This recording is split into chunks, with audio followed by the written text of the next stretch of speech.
Hello my dear friends, మనం ఇప్పుడు జెమినైతో spoken English నేర్చుకుంటున్నాము. ఇప్పుడు మనము స్టేట్ ఆఫ్ బీయింగ్స్ గురించి నేర్చుకుందాం. స్టేట్ ఆఫ్ బీయింగ్స్ అంటే మనము ఉన్న స్థితిని తెలియజేసే వాక్యాలు. ఇవి సింపుల్ ప్రెజెంట్ టెన్స్లో ఏ విధంగా చెప్పాలో జెమినైని అడిగి తెలుసుకుందాం. ఓకే. హలో జెమినై, మేము స్టేట్ ఆఫ్ బీయింగ్స్ని సింపుల్ ప్రెజెంట్ టెన్స్లో ఏ విధంగా చెప్పాలో నేర్చుకుందాం అనుకుంటున్నాం. ఓకే. సింపుల్ ప్రెజెంట్ టెన్స్లో మనము ఎటువంటి హెల్పింగ్ వర్బ్స్ని ఉపయోగిస్తాము ఒకసారి చెప్పు. ఖచ్చితంగా సింపుల్ ప్రెజెంట్ టెన్స్లో స్టేట్ ఆఫ్ బీయింగ్ కోసం మనం యామ్, ఈజ్, ఆర్ అనే సహాయక క్రియలను ఉపయోగిస్తాము. ఓకే. ఐతో మాట్లాడేటప్పుడు యామ్ అంటే ఏమిటి, ఈజ్ అంటే ఏమిటి, ఆర్ అంటే ఏమిటో వాటి యొక్క మీనింగ్స్ చెప్పు ఫస్ట్. ఖచ్చితంగా యామ్ అంటే ఉన్నాను, ఈజ్ అంటే ఉన్నాడు, ఉంది లేదా ఉన్నది, మరియు ఆర్ అంటే ఉన్నారు. నేను కొన్ని ఉదాహరణలు చెప్పమంటారా? ఓకే. ఓకే. తర్వాత చూద్దాం ఉదాహరణలు.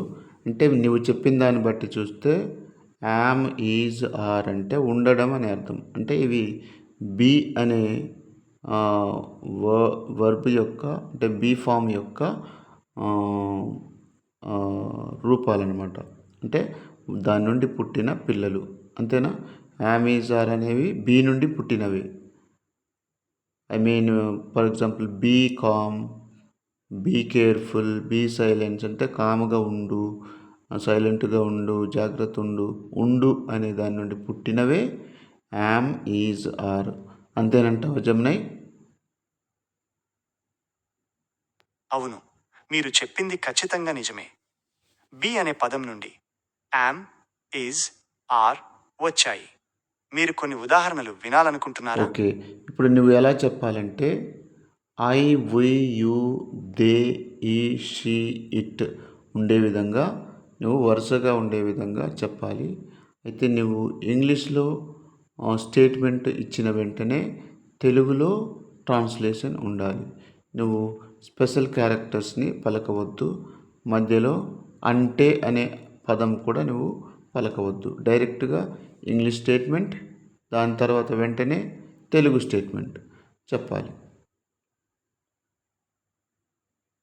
ఖచ్చితంగా ఐఎమ్ హ్యాపీ, నేను సంతోషంగా ఉన్నాను. వీఆర్ ఎక్సైటెడ్, మేము ఉత్సాహంగా ఉన్నాము. యు ఆర్ కైండ్, మీరు దయగలవారు. దే ఆర్ టాల్, వారు పొడవుగా ఉన్నారు. హీ ఈజ్ షార్ట్, అతను పొట్టిగా ఉన్నాడు. షీ ఈజ్ ఇంటెలిజెంట్, ఆమె తెలివైనది. ఇట్ ఈస్ హాట్, ఇది వేడిగా ఉంది. ఓకే. మరికొన్ని ఉదాహరణలు చెప్పు. ఖచ్చితంగా ఐఆమ్ అ స్టూడెంట్, నేను విద్యార్థిని. వీఆర్ ఫ్రెండ్స్, మేము స్నేహితులం. యు ఆర్ ఫనీ, మీరు ఫన్నీగా ఉన్నారు. దే ఆర్ లేట్, వారు ఆలస్యంగా వచ్చారు. హీఈస్ టాల్, అతను పొడవుగా ఉన్నాడు. షీ ఈజ్ బ్యూటిఫుల్, ఆమె అందంగా ఉంది. ఇట్ ఈస్ ఇంట్రెస్టింగ్, ఇది ఆసక్తికరంగా ఉంది. Carry on. ఇంకా కొన్ని ఎగ్జాంపుల్స్. ఖచ్చితంగా ఐఎమ్ టైర్డ్, నేను అలసిపోయాను. వీఆర్ హంగ్రీ, మేము ఆకలితో ఉన్నాము. యు ఆర్ ఫనీ, మీరు ఫన్నీగా ఉన్నారు. దే ఆర్ హ్యాపీ, వారు సంతోషంగా ఉన్నారు. హీఈస్ యాంగ్రీ, అతను కోపంగా ఉన్నాడు. షీ ఈజ్ సాడ్, ఆమె విచారంగా ఉంది. ఇట్ ఈస్ కోల్డ్, ఇది చల్లగా ఉంది. ఓకే. ఇక్కడ మీరు గమనించారు కదా, యామ్ ఐ వచ్చినప్పుడు యామ్ వస్తుంది. అలాగే singular subject he, she, it, ఇంకేదైనా సింగులర్ నేమ్ కానీ ఏదైనా వచ్చినప్పుడు ఈజ్ వస్తుంది.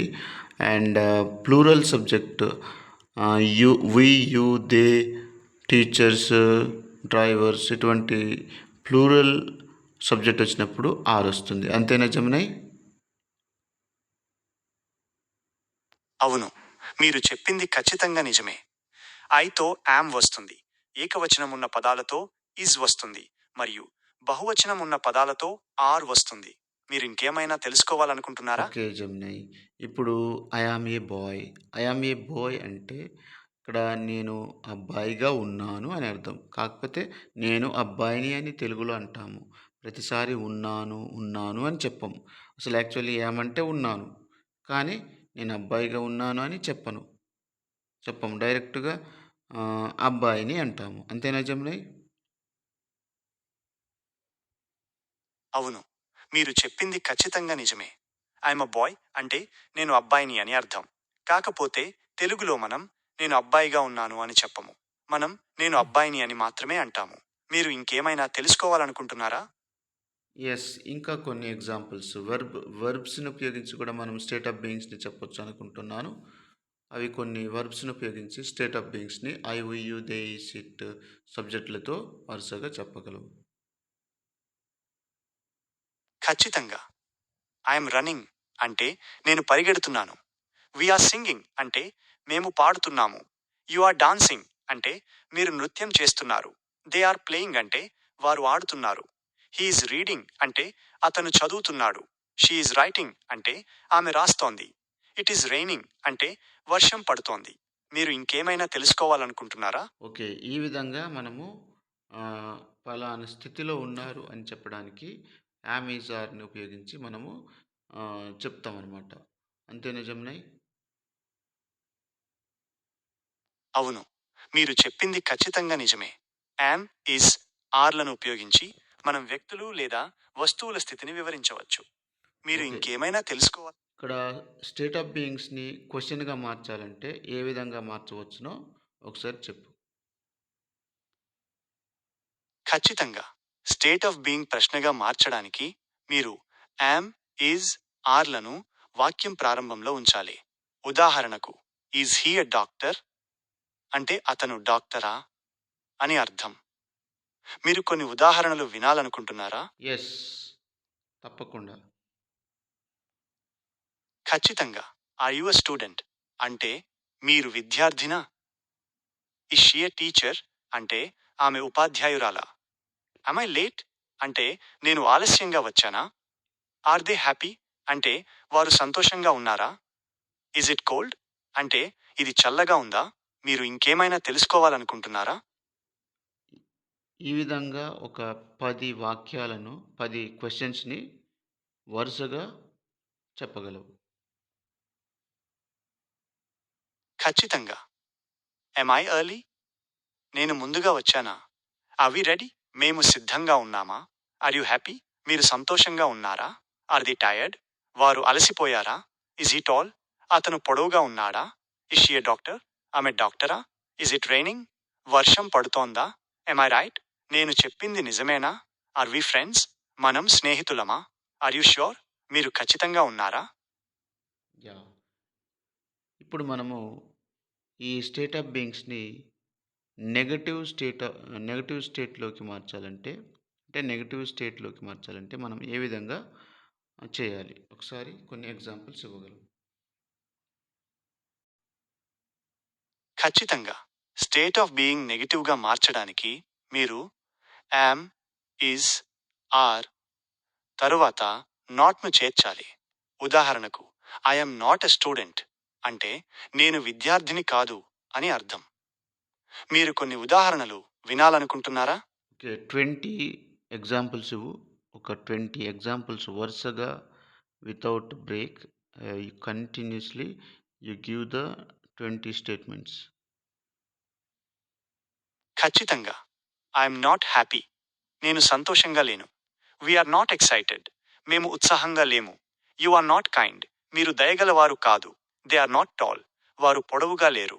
ఈజ్ నాట్ షార్ట్ అతను పొట్టిగా లేడు. షీ ఈజ్ నాట్ ఇంటెలిజెంట్ ఆమె తెలివైనది కాదు. ఇట్ ఈస్ నాట్ హాట్ ఇది వేడిగా లేదు. ఐఎమ్ నాట్ ఎ స్టూడెంట్ నేను విద్యార్థిని కాదు.